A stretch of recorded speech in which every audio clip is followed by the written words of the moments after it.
Hello friends, welcome to my channel. In this video we will cover Ind AS 33 जो कि है earnings पर share. Okay, so first start करते हैं introduction से. EPS is one of the important measure of the performance of the company. किसी भी company का अगर परफॉर्मेंस हमें जानना हो तो हम उसका EPS देखते हैं, क्योंकि उसमें हमको उसकी अर्निंग्स का एक इंडिकेशन मिलता है. द इक्विटी शेयर होल्डर्स, जिसे हम ऑर्डिनरी शेयर होल्डर्स कहते हैं, as per Ind AS 33 invest करते हैं वो अपनी मनी को एंटिटी में as they are owners of the company. हम सबको पता है इक्विटी शेयर होल्डर्स हमेशा कंपनी के ओनर्स होते हैं. They undertake business risk.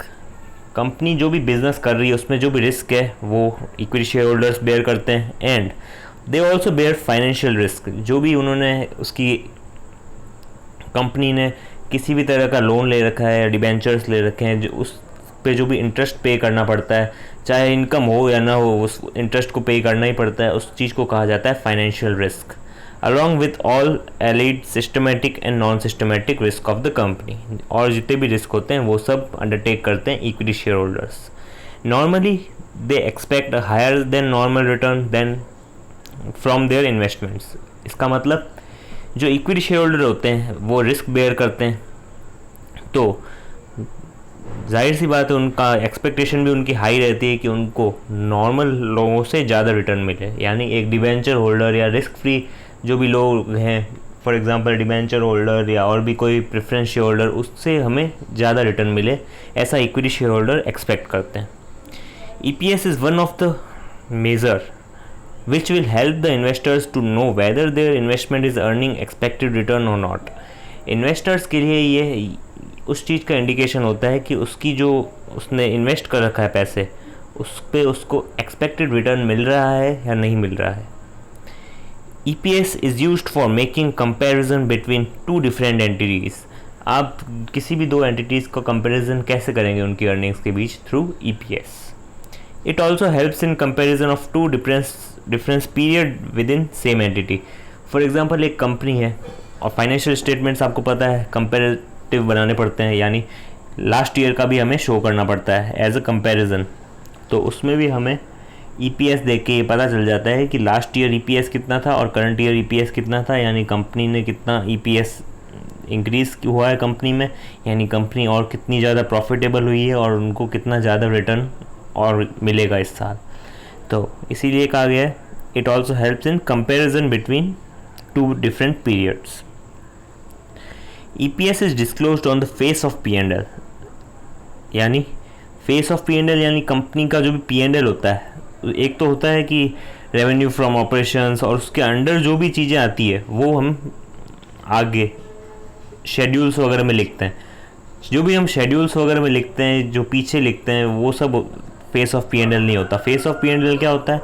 जो एक प्रॉपर फ्रंट ऑफ P&L होता है, जिसमें हमें revenue from operation, other income, ये सब लिखते हैं ना, एक्सपेंसेस, ऑपरेटिंग एक्सपेंसेस, डेप्रिसिएशन, ये सब हम लिखते हैं फेस ऑफ P&L पर. बट फॉर एग्जांपल डेप्रिसिएशन है, वो फेस ऑफ P&L लिखते हैं, बट उसके अंदर जितने भी पर्टिकुलर इंडिविजुअल एसेट्स पे हमने डेप्रिसिएशन चार्ज किया है वो हम फेस ऑफ P&L पे नहीं लिखते, वो हमें अंदर शेड्यूल बना के या किसी भी तरह का अंदर एनेक्स्चर में लिखना पड़ता है. तो EPS को डिस्क्लोज करना पड़ेगा कहाँ पे? On the face of P&L. अब EPS भी दो तरह के होते हैं, पहला बेसिक EPS, दूसरा डाइल्यूटेड EPS. अब इन्हीं दो चीज़ों को हम ढंग से समझेंगे कि बेसिक EPS क्या होता है और डाइल्यूटेड EPS क्या होता है. Note, when an entity prepare both standalone financial statement and consolidated financial statement, then EPS should be presented in both financial statement. यानी जब भी कंपनी, फॉर एग्जांपल एक पेरेंट एंटिटी है और एक सब्सिडरी कंपनी है उसकी, तो जब भी पेरेंट एंटिटी कोई स्टेटमेंट बनाएगी, स्टैंड अलोन और कंसोलिडेटेड दोनों बनाने पड़ेंगे, तो उनको दोनों स्टैंड अलोन में भी कंसोलिडेटेड में भी EPS को प्रेजेंट करना पड़ेगा in both financial statement. Next, basic EPS. इसका फॉर्मूला क्या होता है? हमने दो पढ़े थे ना, दो तरह के EPS होते हैं, पहला बेसिक, दूसरा डाइल्यूटेड. तो बेसिक EPS में क्या होता है? Profit available to ordinary share holders of parent entity. AS में हमने क्या पढ़ा था, जो एएस था अर्निंग पर शेयर, उसमें हमने ये नहीं पढ़ा था पेरेंट एंटिटी का, but in Ind AS we have to calculate of parent entity profit. यानी जब भी कोई होल्डिंग कंपनी है किसी सब्सिडरी कंपनी की, उसने फॉर एग्जांपल 80% शेयर ले रखा है, तो वो 80% शेयर ही दिखाएगी, जितना उस पेरेंट एंटिटी का हिस्सा है उतना ही, न कि टोटल।